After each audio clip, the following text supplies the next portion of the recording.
Pinuri ng Department of Agriculture Bicol ang tanggapan ng Iriga City Veterinary sa aktibo nitong paglulunsad ng mga programang pang-agrikultura.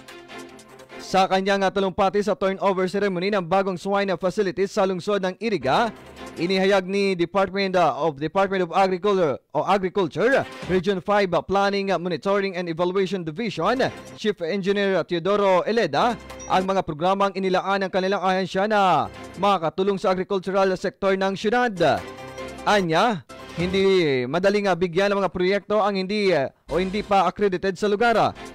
Ngunit dahil umanos na sa sipag ng lokal na pamalang lungsod, ay bukod sa itinayong pasilidad, mayroon pang kasalukuyang ipinapatayong makabagong slaughterhouse sa Iriga City na bukod pa rito ay 5 pang proyekto sa ilalim ng Inspire program. Pakinggan naman natin ang parte ng mensahe ni Engineer Teodoro Eleda. May masipag tayong citizen. Very active po ang LGU sa programang pang-agrikultura.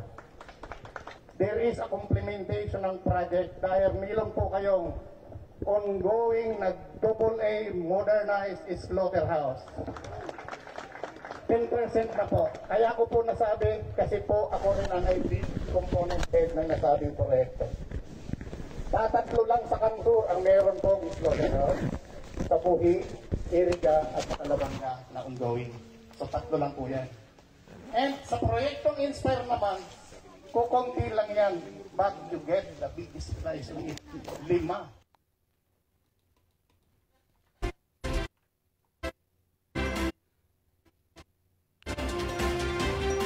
Kaugnay nito, babalik naman umano ang ahensya sa Iriga City upang i-monitor ang sitwasyon ng mga proyekto at kung mapapanatili ba ng lungsod ang kanilang magandang performance pagdating sa sektor ng agrikultura. Samantala, nakatakda ring ibuksan at i-turnover ang naturang AA modernized slaughterhouse sa syudad bago matapos ang taon.